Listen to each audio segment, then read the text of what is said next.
There's a specific kind of irony in setting a vampire story in Las Vegas. Oh, absolutely. If you really think about it, Vegas is already a city that doesn't sleep. It's a city without clocks, a city of artificial light that's designed to make you forget the sun even exists. It's a place built entirely on consumption. Right. Consuming time, consuming money, consuming inhibition. It's the perfect camouflage for a predator, isn't it? In a city where everyone is trying to be someone else or, trying to lose themselves, a monster just looks like another tourist or a shift worker. Exactly. It's the one place on Earth where being pale and being awake at 4 in the morning and avoiding direct sunlight is considered a lifestyle choice rather than a supernatural affliction. Yeah, that's just a Tuesday in Vegas. But the sources we're looking at today, specifically Eternal Hunger, which is the third entry in the Candace Steele series by Cameron, they take that setting and immediately subvert it. We aren't starting with the glitz. We're starting with a storm. And not just a drizzle. We are talking about a violent atmospheric anomaly in the middle of the desert. The text describes the rain coming down in solid sheets. The wind feels like physical hands pushing against you. It's so important because it isolates the characters right away. It strips away that Vegas Strip safety net right out of the gate. Exactly. Okay. I mean, usually Vegas defies the weather. It's climate controlled. It's artificial.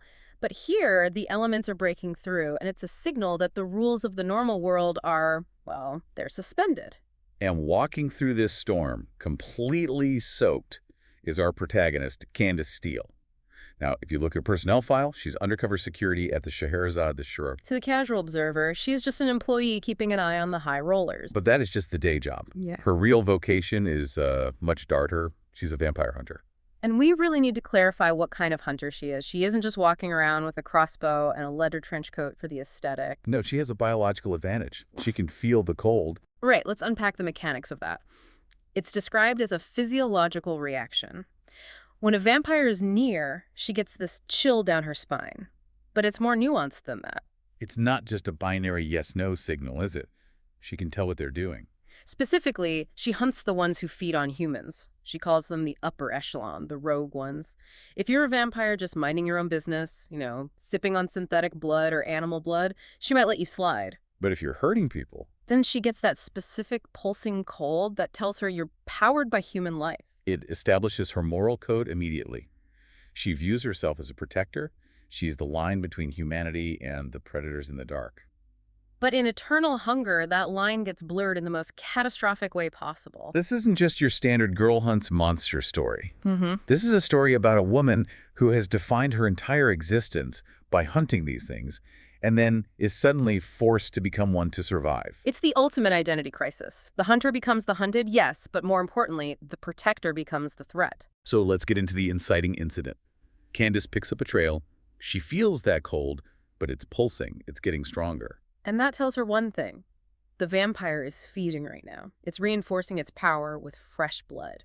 So despite the storm, despite the fact that she just wants to go to the movies, she tracks this guy. He's a young, arrogant vampire strutting through the rain like he owns the place. She tracks him to a dark parking garage. And this scene is so critical because it highlights the reality of her job. It's not glorious, is it? Not at all. She rushes in, hoping to save the victim, but she's too late. She finds a girl named Nickel, young, blonde, sweet and petite, as the calling card on the ground says, and Nickel is dead. And not just dead, she's empty. Drained completely dry, not a single drop of blood left. That detail is gruesome, but it's so narratively important. It highlights the brutality Candace is fighting against. The vampire didn't just feed, he consumed her entirely. It justifies Candace's rage and her immediate decision to engage. So Candace is furious. She tracks the vampire down the street, plays the damsel in distress card to lure him into an alley, which is a classic move for her, and then bam. She jams a silver wand into his neck. Let's talk about the weapon choice. Silver. In this lore, silver acts like a neurotoxin to vampires, right? Exactly. It burns on contact. It disrupts their biological cohesion. He just turns to dust. Justice served. You would think so. But this is where the analysis gets really interesting. Because Candace makes a tactical error. A huge one. She assumes the threat is neutralized. She relaxes. She thinks it's just another Tuesday night. And that hubris costs her everything. Because the moment that young vampire is dust, Candace gets grabbed from behind. And this isn't some rookie. This is a master vampire. This is Sloane. And we need to talk about the power gap here. If the first vampire was, I don't know, a lightweight boxer. Then Sloane is a tank. He slams her against a wall, and the text describes him breaking her wrist like a dry twig. It just emphasizes her fragility. She's trained, she's armed, she's tough. But biologically, compared to an ancient vampire like Sloane, she's made of glass. She manages to get a look at him. Dark hair, dark eyes, and she manages to scratch his face with her remaining silver wand. That scar becomes important later. She marks him, but it doesn't stop him. No. He tears her throat out. And we need to pause on that image for a second. He doesn't bite her nicely. He rips the throat open, the jugular, the carotid, gone. Biologically speaking, she's dead in seconds. The blood loss described in the book would result in cerebral hypoxia almost instantly. She's lying there, feeling her heart stop, watching the rain fall into her eyes, knowing she's dead. The narrative makes it very clear. Candace Steele, the human, has ceased to exist. And then enter Ash Donahue. Now, for the listeners who maybe haven't read the first two books, Ash is the complicated love interest. He's a vampire, but he's one of the good ones, or as good as a vampire can be. They have this very intense, I love you, but I hate what you are dynamic. And he finds her just moments before the brain death is total. And he's devastated. This is a classic ethical dilemma in vampire literature, but it's handled so viscerally here. He cannot save her human life. That's gone. The plumbing is destroyed. So he offers the only alternative. Yeah. Become like him or be gone forever. And she begs him not to do it at first. She's fading out, and her last conscious thought is, no. But as the lights are going out, the survival instinct kicks in. She changes her mind. She thinks, do not let me go. And so we get the transition. It's described as mechanical, almost medical, but also incredibly intimate. She has to drink his blood to sustain her fading consciousness. Then he has to drain her remaining blood to the brink of absolute death to remove her human nature. And finally, she feeds again from him to revive as a vampire. It's a rebirth, a literal rewiring of the organism. And this brings us to the core of today's deep dive. We aren't just looking at the plot. We're exploring the physiological shift, how her senses changed. Right, and we're looking at the politics of the undead underworld, specifically this group called the Board. And the personal cost of it all. We have established the death. Now we have to look at the resurrection. Precisely. So let's jump right into the physiology of the neophyte vampire. Because usually, in movies, you get bit, you wake up, you have fangs, and you're pretty much good to go. But Eternal Hunger treats it like a traumatic medical event. It is sensory overload. Candace describes waking up and the world is suddenly high definition. She uses that exact analogy of going from an old tube TV to HD TV. Which is such a 90s analogy, but it totally works. It does. I mean, think about the refresh rate of reality. For us, our brains filter out, 90% of the data? Yeah. We don't hear the hum of the refrigerator. We don't feel the individual threads of our socks. Candace wakes up and those filters are just gone. She sees dust motes floating in the air like they're boulders. She sees the texture of the wall and agonizing detail. And her injuries are gone. That broken wrist, healed. Torn throat, smooth skin. But with that healing comes the hunger. And I mean capital H hunger. She describes it not just as an appetite, but as an elemental need. Like the need for oxygen. You can't ignore it. And there's a crucial distinction made here about the blood source, isn't there? Oh, yeah. This is key. Ash feeds her his own blood to turn her. And that sustains her initially. But Ash warns her, as long as she only feeds on him on vampire blood, her transition is technically incomplete. This is the neophyte loop. She's running out of battery pack. She isn't generating her own power. To become a true vampire, fully solidified in her new state, she eventually has to feed on the living, on a human. Which is the one thing she has spent her entire career fighting against. It's such a cruel irony. She's basically in a state of arrested development, living off Ash's blood to avoid crossing that final moral line. She's powerful, healed, and dangerous, but she's physically incomplete because she refuses to compromise her morality. So let's talk about sunlight. Okay. Because everyone knows vampires burn in the sun. Buffy taught us that. Dracula taught us that. Well, Dracula actually could walk around in the day. He was just weaker. And Eternal Hunger leans closer to that original lore. Right. Candace wakes up, sees the sun, and she doesn't combust. But it's not pleasant. She describes it as an itchy restlessness, a feeling like her skin is too tight. It diminishes their power. The sun represents a suppression of their supernatural energy. It causes lethargy and pain. But interestingly, the sunrise triggers a massive spike in bloodlust. That was fascinating. It's like as her power fades with the light, her body just screams for fuel to compensate. She's standing at the window, staring at the sun, and all she can think about is how red it is. Blood red. It shows that the biological drive overrides the intellectual mind. She knows she shouldn't want it, but her body is screaming for it. So Ash realizes she needs training. He can't just let her loose like this. No, she's a danger to everyone, including herself. He takes her to the Beijing casino. Now imagine a Las Vegas casino. It's loud, it's bright, it's chaotic. For a human, it's sensory overload. For a new vampire, it must be torture. This is where we introduce the concept of the undead zone. Ash brings her there to teach her how to filter. Because to a vampire, a human isn't just a person. They're a bag of noisy biological functions. That was so gross. It's so cool. She can hear their hearts beating. Thump, thump, thump, thump. She can hear sweat dripping. She can hear nervous ticks. It's a cacophony of life, and if she doesn't learn to block it out, she'll either go insane or attack someone. So Ash teaches her rapport. It's a technique of retreating inside oneself, finding a cold, silent place in the core of her being. She calls it the undead zone. It's basically a form of dissociation. She has to stop empathizing with the humans to stop hearing them. She practices on this old guy at a slot machine. And she can read him. She sees his past, a dead wife, the grief, the desperation. She knows he's about to snap before security even sees it coming. But notice the struggle. She feels bad for him. She still has her human empathy. And Ash tells her, essentially, you can't afford that. To survive, she has to view them from a distance. She has to be the observer, not the participant. That is a slippery slope if I ever heard one. I mean, once you stop seeing people as people, it's a lot easier to see them as food. It's a psychology of the predator. You have to dehumanize the prey to eat it. Precisely. And speaking of slippery slopes, we have to talk about the connection between intimacy and feeding in this world. Oh, yeah. Because vampires in this universe don't just feed on blood. Not at all. The pool scene? Ash takes Candace to his underground tropical pool. It's humid, dark, filled with plants.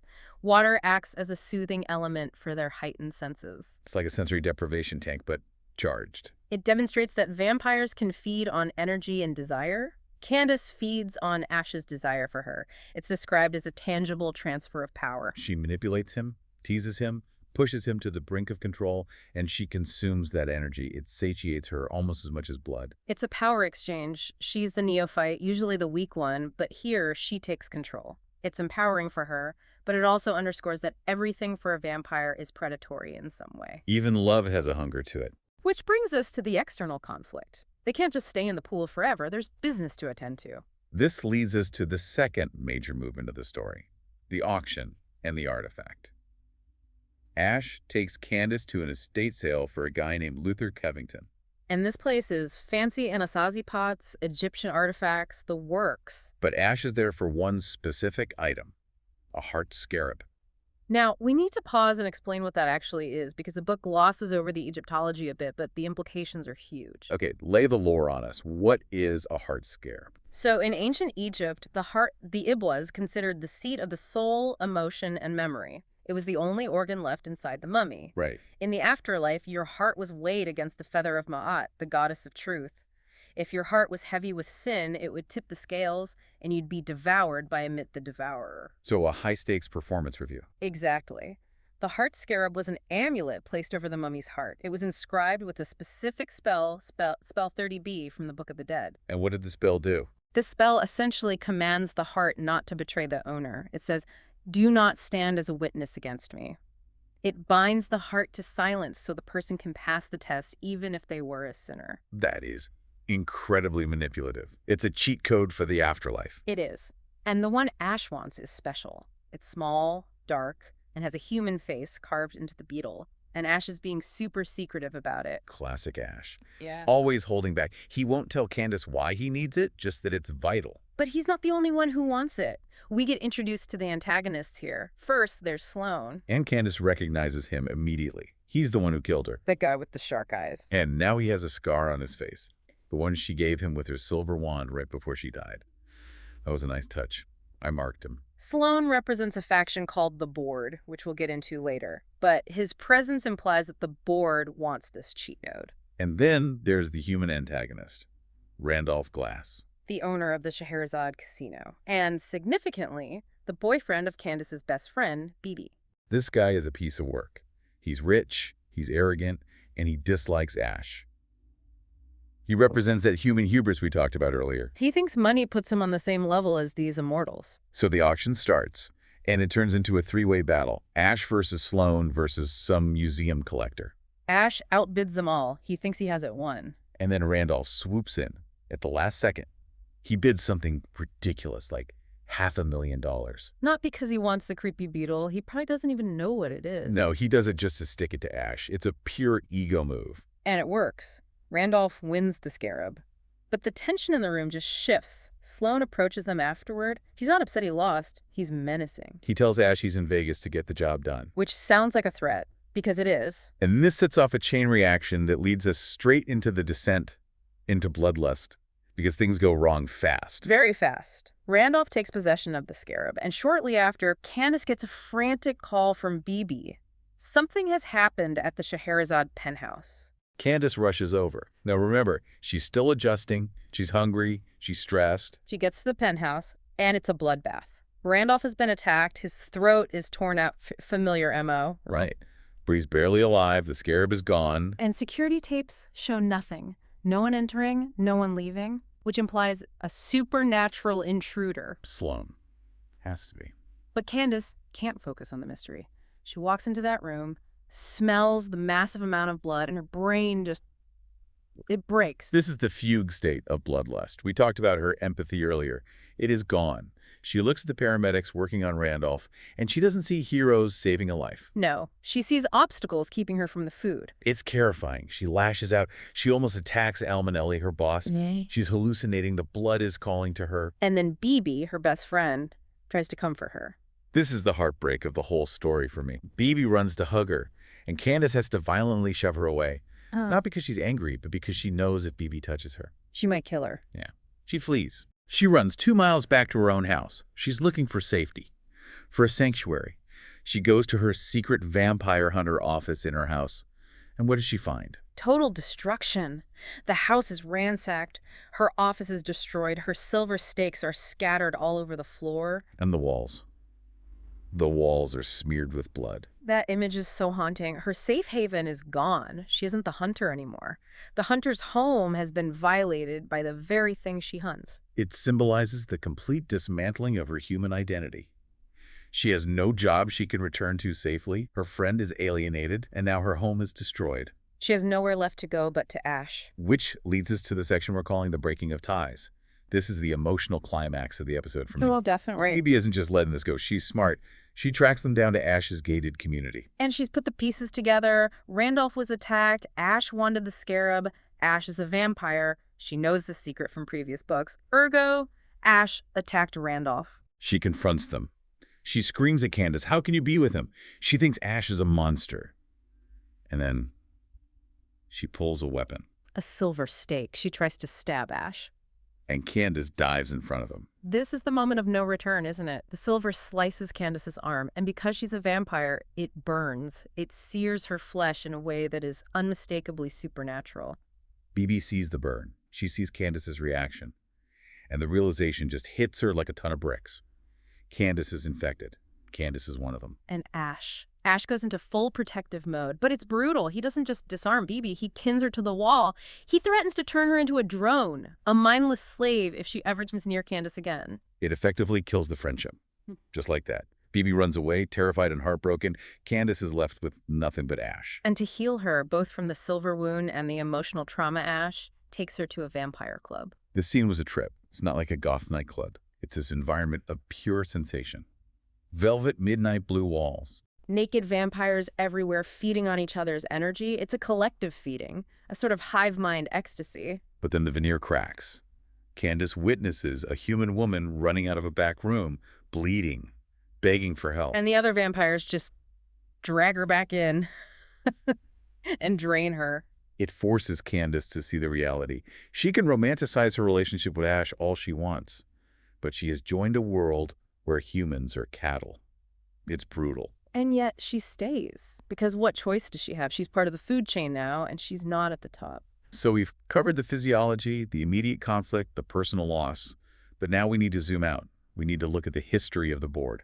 Because this isn't just about a stolen beetle. This is ancient. We finally get Ash's origin story. He was turned in San Francisco during the Great Earthquake of 1906. Days of earth and water, fire and blood. That's how he describes it. He was dying in the chaos, and a female vampire turned him to save him. It connects his origin to disaster, just like Candace's origin is connected to the storm.